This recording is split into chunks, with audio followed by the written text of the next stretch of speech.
You know, we're told marriage is between one man and one woman, yet our guest today says the American view of relationship in a marriage is very suffocating for human beings. And this is part 2 of our unconventional conversation with Dr. Dana Hicks about marriage and can we look at it in a different way. Dr. Hicks is an Amazon best-selling author who's written several books commenting on cultural change, church planting, mission, and he's a former pastor and church planting leader. And he's telling us today about his book, The Knot, K-N-O-T, The Knot, How to Secure Healthy Modern Relationships While Not Being Tied to Marriage's Past. You know, marriage hasn't always been what it looks like today. We haven't always isolated ourselves into one relationship, but we were tribal beings that had fulfillment in many relationships. And maybe there's a better way to look at marriage today so we don't suffocate each other into divorce. After all, would you get on an airplane that said there's a 50% chance this is going to fail? No, but yet we jump into marriage with that being the stat we're constantly thrown at us that it'll fail half the time. Maybe there's a different way for us to look at marriage. So join me in this conversation. And as you do, would you consider right now going to my website, pastor-paul.com. You can just hit pause the podcast, go to pastor-paul.com, subscribe for just as little as $5.99 a month. You can subscribe for more, but just $5.99 is a big help every month to help us keep churning free content and look at where the Spirit of heaven is going today so we can chase it together. Pastor-paul.com is the website. Will you check it out? Look at all the goodies on there and mostly say, we support your work, Pastor Paul, to tell the world that God is not mad at you. Is there a different way to look at marriage? Let's talk about it with Dr. Dana Hicks in part 2 of our unconventional conversation with Pastor Paul.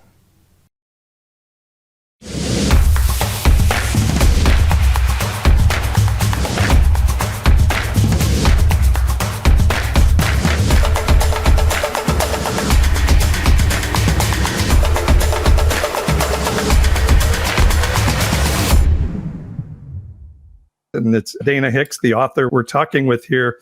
And one of the things that's a focus of your book is marriage and relationships as a whole. And some of this may be post-COVID for one, but it's definitely generational. These things are changing. And like I said, marriage hasn't been the same in the past. And it looks like it's not going to be the same in the future. Yeah, it's evolving a lot. And part of it's just when you've got a failure rate of 50%, at some point people are like, yeah, I'm not sure I want to roll those dice and play those odds. And so the number of people getting married is declining.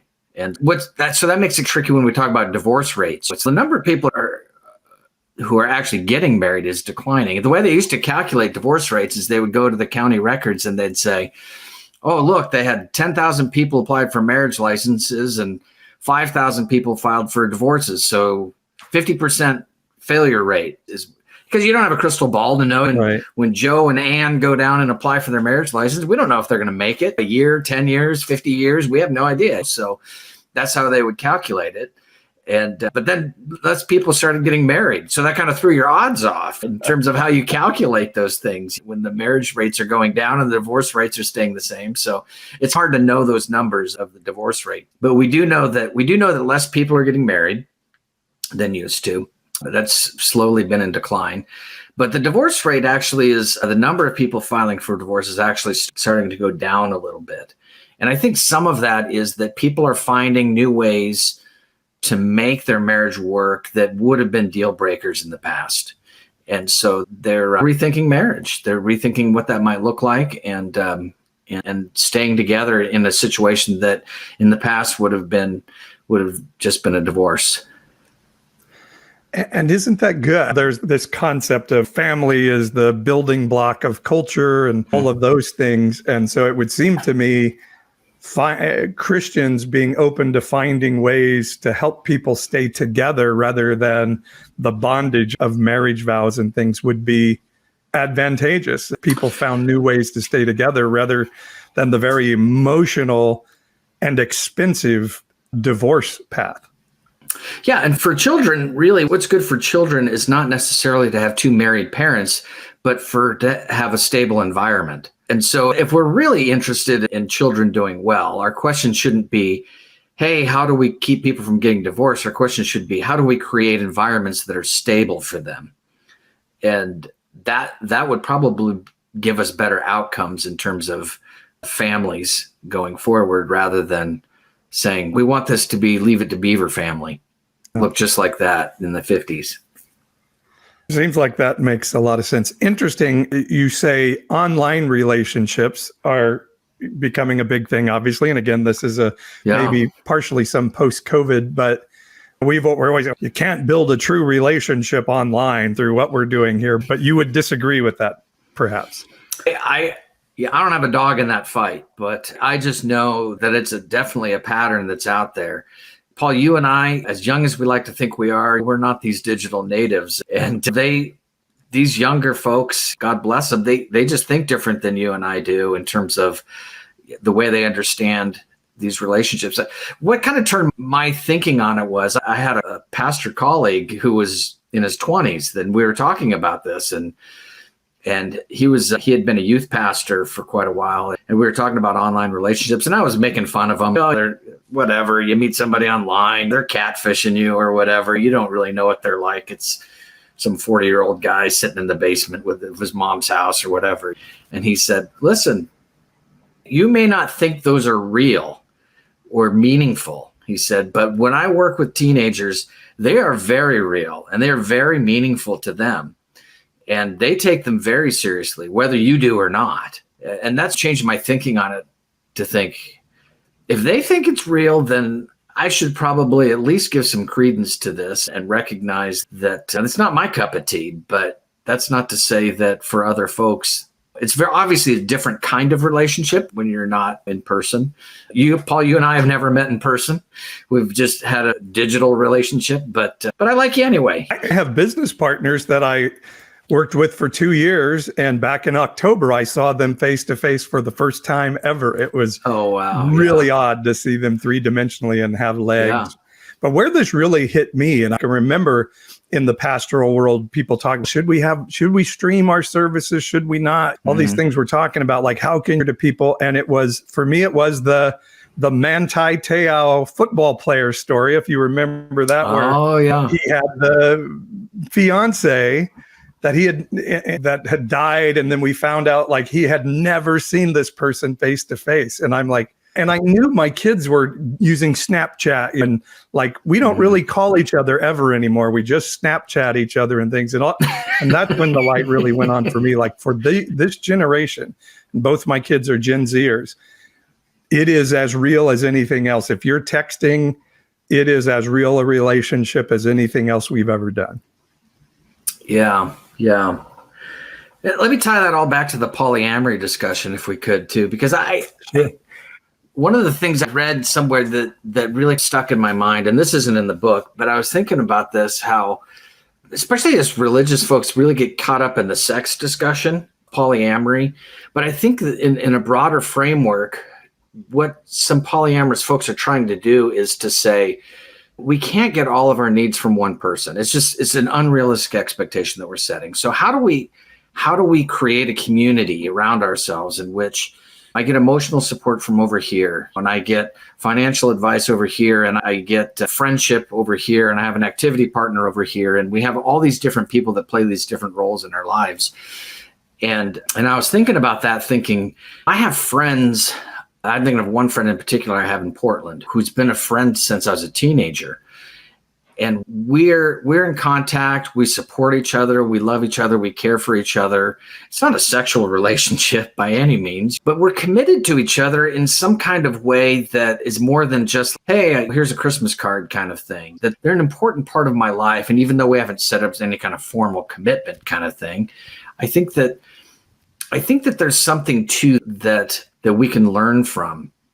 That I have friends that are here in Phoenix where I live that are close. I also have friends that are in Portland and in Boise where I used to live, all over. And I think those are very real and meaningful relationships to me, even though I don't see them in person often.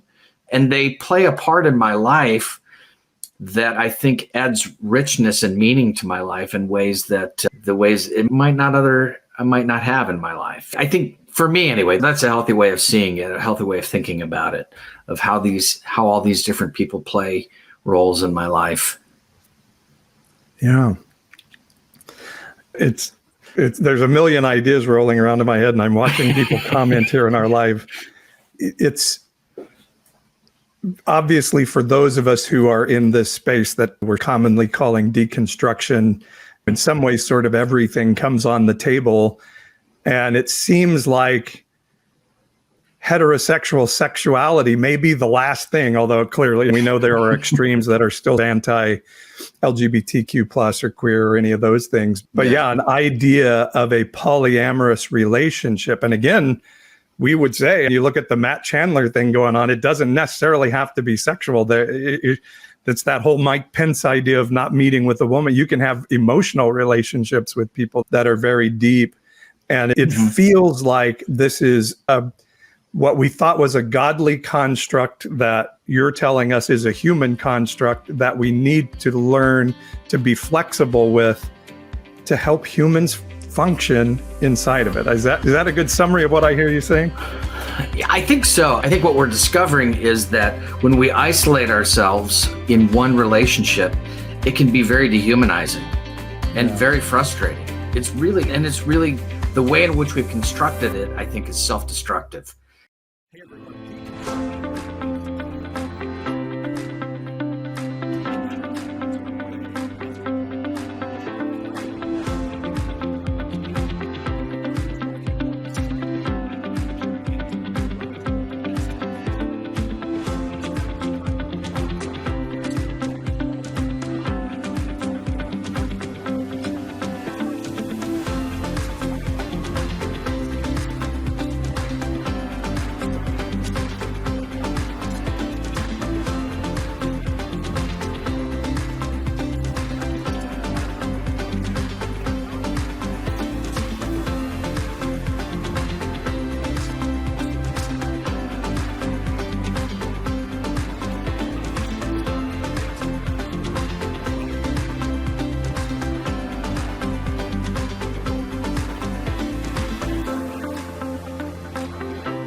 And I understand if you want to be monogamous, and I think a lot of people do, yeah, you need to set up boundaries for what that looks like. But that doesn't mean just because you're sexually monogamous that you're not going to have friends, that you're not going to have emotional support from family members, that you're not going to have meaningful relationships outside of that. That seems, again, we used to live so communally, human beings, that is, in tribes, and ways in which we could lean on other people for other things. And only in recent human history have we had this sort of notion that we're going to be these autonomous little families that will be self-contained and have everything that we need within them, which is just a ridiculous idea. It's that focus on the family, traditional family, biblical family. And I always say to that thing, like, Jesus would have never known a family like that. That whole thing about in my father's house are many rooms, that means you went and got your wife and you brought her back to your father's house and you lived with your father and the rest of that community. And I have heard this from my Latin friends, particularly my Latinx friends. Like, they're like, man, we're multi-generational, living in houses together, and you guys are missing it. You're missing the value of having grandma and grandpa and friend and aunt around when you're doing your traditional family thing. And so we may have missed something here in this focus on the family, traditional family idea. Oh, for sure. For sure. Yeah. It's crazy, isn't it? How much did purity culture impact this? I think a lot of us are starting to realize what purity culture did to us to create trauma around sexuality, human interaction. What much do you put on this and attribute it back to purity culture?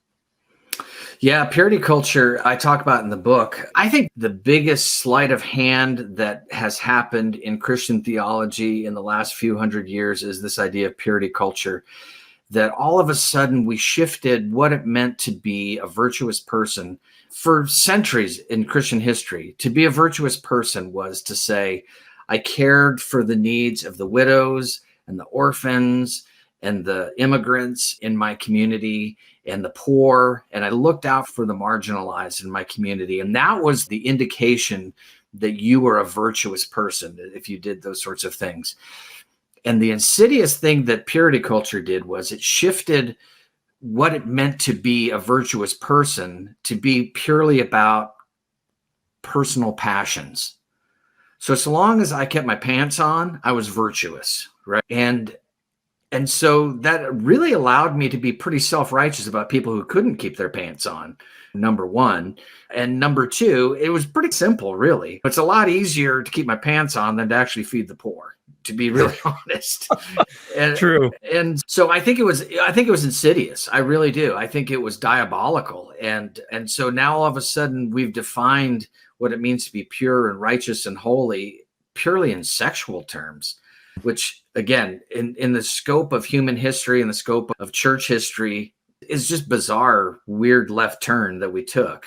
And I understand it from the sense of it sure made things a lot easier and allowed us to then blame people, blame single mothers, to blame people who didn't measure up to our standard of holiness, so that we didn't have to feel compassion for them because they weren't very virtuous. So it allowed us to step away from that as well. But yeah, I think that's just the beginning of it. Theologically, that's my biggest beef with it. Psychologically, man, when I know there's people in therapy for this, trying to figure it out and trying to work through the baggage of what it means. You know what's interesting, Paul? I wrote this book. I wrote it for evangelicals, really, because I'm a post-evangelical as well. And I know how they think. I know that part of it is exactly this sort of idea of how purity culture has torn them apart. But what's been interesting to me is how people who have no theological background have picked up on it, have read the book and thought, oh yeah, this is really helpful. And so I thought, that's really interesting. So I reached out to a couple of podcasters that did polyamory podcasts. And I said, hey, listen, I got this religious book, but I know a lot of your readers probably have this religious background and they're really wrestling with this. And I had a couple of them reach out to me and be like, yes, this is a huge issue for us. Can you come on and talk about this? And I find that to be really interesting, that originally my thought was that this would be an evangelical book, but it really, I think, has a broader sort of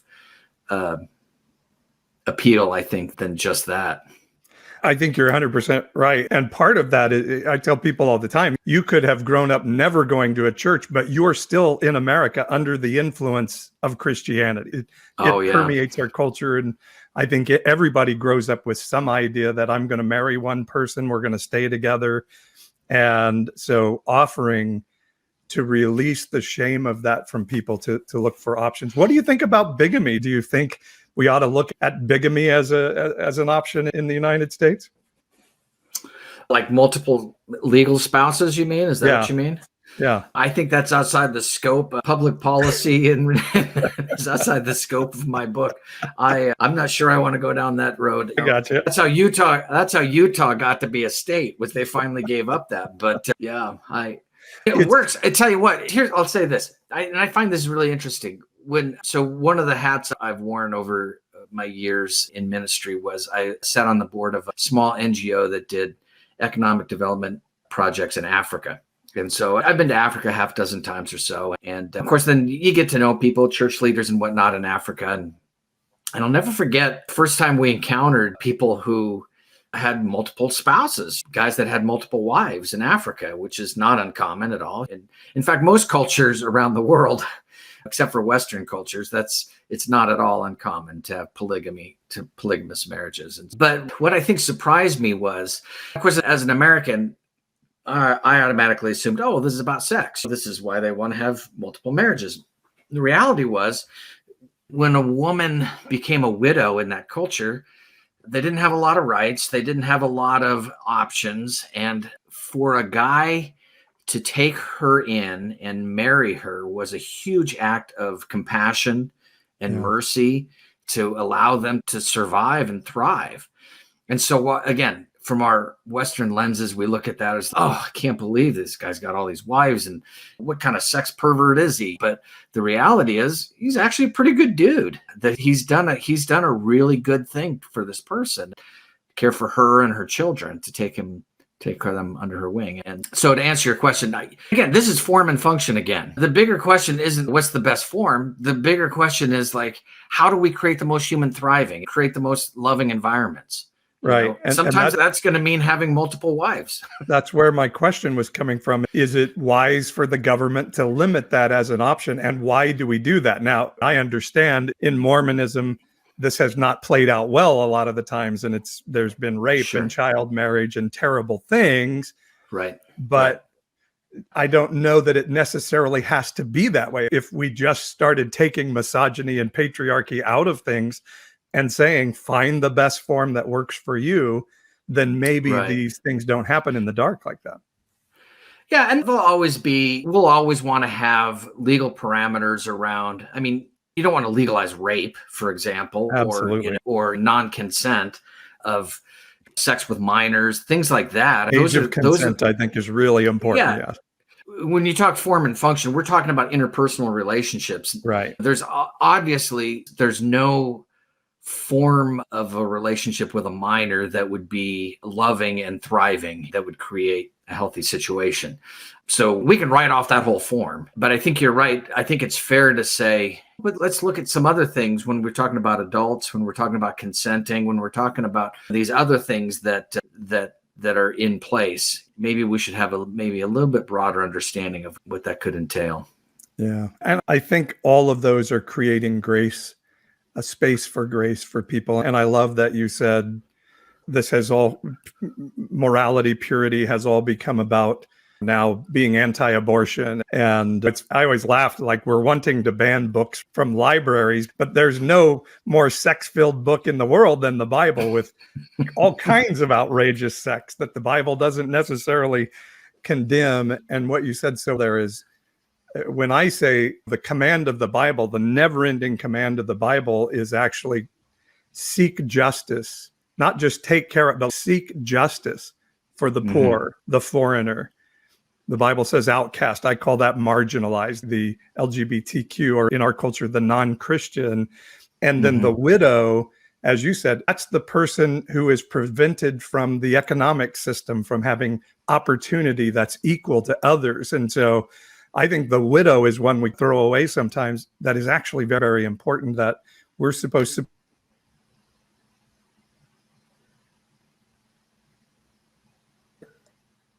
who don't have access to the justice system or the economic system. And so what I love about what you're saying here is turning us away from the idea of morality is not having sex with somebody you're not married, to really finding solutions that work in interpersonal relationships in life. And brilliant. Yeah. Appreciate that. Thanks. I love that. So the book, let me get my camera back here. The book is, I don't know why my thing does that sometimes. The book is The Knot. It's a marriage book, but it's not like other Christian marriage books.